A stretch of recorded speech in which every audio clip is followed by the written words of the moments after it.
Okay, so this week's parasha is Noach, but really the protagonist of the story, Noach, is introduced at the end of last week's parasha, the end of Bereshit. So what I want to do a bit is explore what exactly was happening in the time period of Noach, and try to understand the complexity of that moment. Okay. As background, let's go back even farther before Noach. Okay. So the world starts. We have Adam. We have Chava. Everything is great for about a few hours, as Chazal understand it.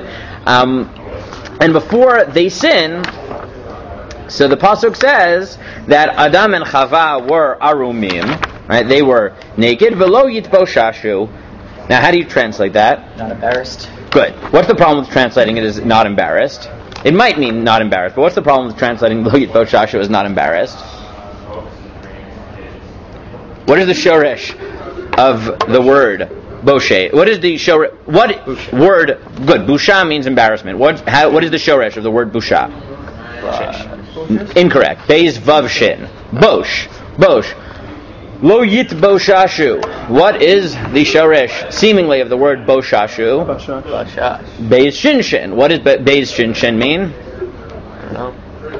Umoshe boshesh laredet min hahar. Right, Moshe. Ascended. No. What? Right, Moshe didn't come down from Har Sinai. Boshesh means he tarried. Right, he tarried. Now, for that reason, Targum Jonathan has an interesting translation. He translates Lo Yitboshashu as Lo Amtinun Bi'ikare. Right? Now, what does that mean? Lo Amtinun means to wait. Bi'ikare. Or Bi'ikare Hon, I have to look at it. In their glory. Right? Or in Christian sources, you would see this notion, right? That the fall from glory, right? That's how they describe it. But if you think about it, right, he's right. That really the drama happening in that moment is that the world was perfect for about a minute. Right? Everything looked great. The people were going to be sinless. They were going to be perfect. They were going to be eternal. Whatever that means. And then right away they mess it up, and everything descends, and it. Right, becomes terrible. Right? Hashem curses them right off the bat and says, now you're going to plant, it's not going to work, there's going to be thorns and thistles, and Chava is cursed, the childbirth is going to be painful, etc., etc.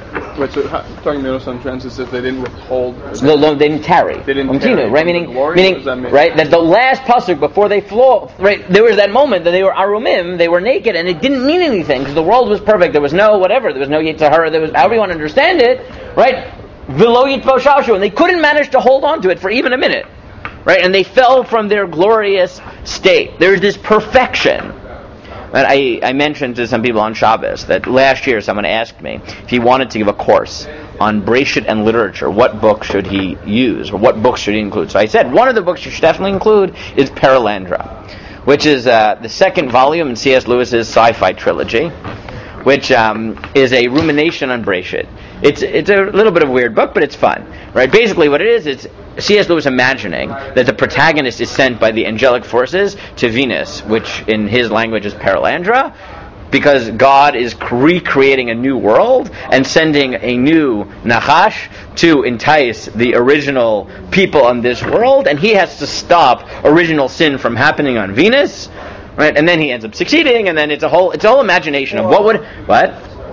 Yeah, whatever. But it's an attempt to think what would have happened if they hadn't sinned, right? And the Torah sort of wants you to think about that. But we did, right? Oh, who knows I don't know what it would mean, but humanity would have been perfect and lived forever, right? Again, I don't want to. We could maybe some other time we can discuss exactly what that would mean. Fine. What happens in the next 1,000 years? People died. So was that it? People died? What was it like living? Okay, so people died. They lived 800 years, 900 years. Was life comfortable? Lived that long? Was life comfortable? Yeah. Doesn't seem to be so. Probably. No, it was terrible. Prove it to me that it was terrible. It says that Cain had to What? under the land. What? It's very simple. And this is where we get to Noach. Noach is born. And he's named Noach. Why is he named Noach? what are the words? Right? Sorry. Why am I? No, at the end of Bereshis. Right? The end of Bereshis, like I said, we have to get an introduction. The eyes of Hashem. No, before we get that, hold that thought for a second. But what does he say? Says he's going to bring Menucha to the world. Huh? Yeah, he's going to bring Menucha to the world.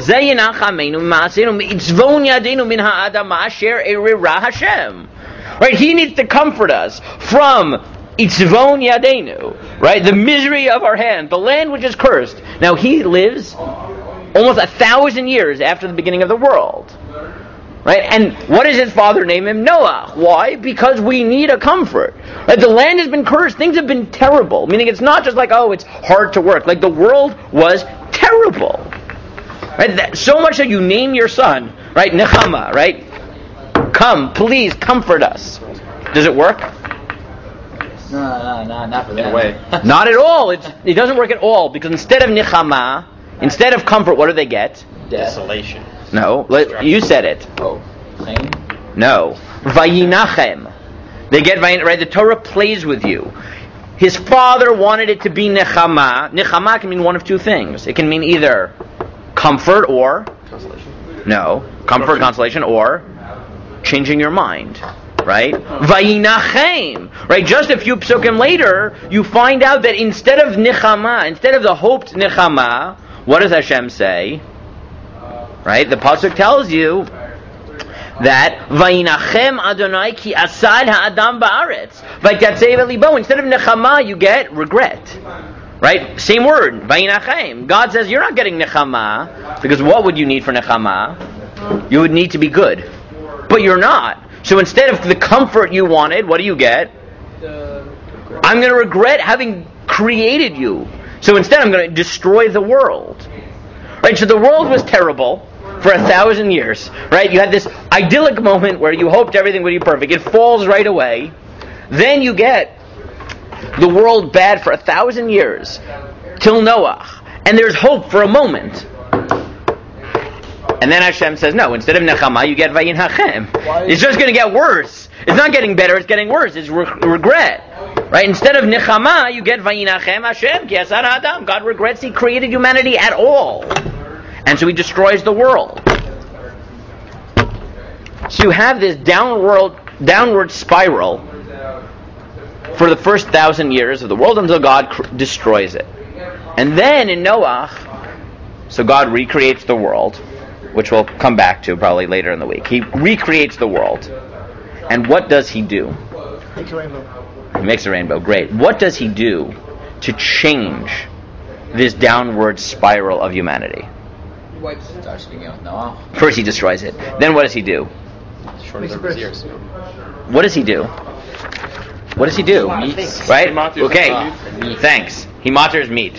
Why? Why is that important? Why is that important? Why is that important? Yeah? Because He knew without giving His permission, they would easily sin.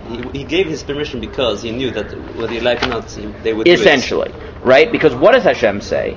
Hashem says, and this is the end of Noah, right? Hashem said, what's the problem? Is humanity isn't perfect. Right? They've just sinned. But the first time around, what does Hashem say? Hashem says, I'm going to hold you close to perfection. Even though Adam has failed, I'm going to close you close to perfection. What happens when I hold you close to perfection? What am I going to be forced to do? Destroy the world. So if He doesn't want to destroy the world, what does He do? Right. So if you look at the end of Noah, He says, "Look, I know that humanity can't sustain this." Yeah, but what does meat have to do with it? Oh, so what does it have to do with it? So Hashem says, look, the only way for the world to survive is if I lower my standards, so to speak. Right? So what am I going to do? So Hashem says, look, before I held you to such a standard, whatever it means, the way the Ramban develops it, you couldn't eat meat. Why? Because the animals were at a higher level. You had to treat animals more as equals. I don't know. Right? And you only I'm saying you only eat Asev. Right? Did they eat meat anyways? No, they didn't. Well, or they didn't. They could eat meat that they didn't kill, or whatever exactly was going on. Whatever exactly is going on there, exactly. Right? But they couldn't kill animals. Right? But they couldn't kill animals. Right? That's how Chazal understand it. Right? They couldn't kill animals. 1 second. Afterwards, Noach says. Right? Hashem says to Noach, Now, you used to be able to eat vegetables, you can eat meat. But what can't you do?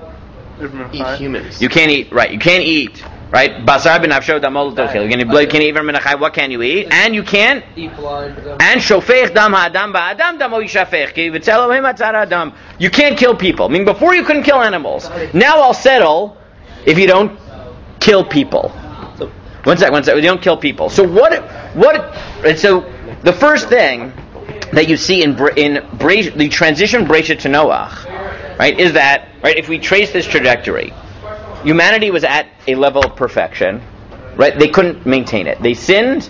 Then the next 1,000 years, things spiral out of control. So much so that by the time Noach is born, his father says, I need the son to be a nechama. And Hashem says, no, that's not how things work, right? It's not just a nechama. You can't just name someone as a nechama. You have to deserve it. Instead of nechama, you're getting vayinachem. I'm going to regret creating the world and destroy the whole thing. Now you have the world second time around. And God says, well, what am I going to do? I could either hold humanity to its original standard, but what's going to happen if I hold them to original standard? They're going to sin again. We're going to go through this again. Right? It said in the end of Bereshit, "B'shagam hu basar." They're flesh. They're imperfect. It's just going to happen again. So Hashem said the only possibility is what? After the flood. Yeah, after the flood is, I'm going to lower my standards. Instead of saying, right, and the way it evidences is that before, you couldn't even kill animals. Now, go ahead, kill animals. I'll settle if you don't eat them alive and you don't kill people. I'll settle it, right? Why do you work the animals on Noah bring seven of the kosher animals?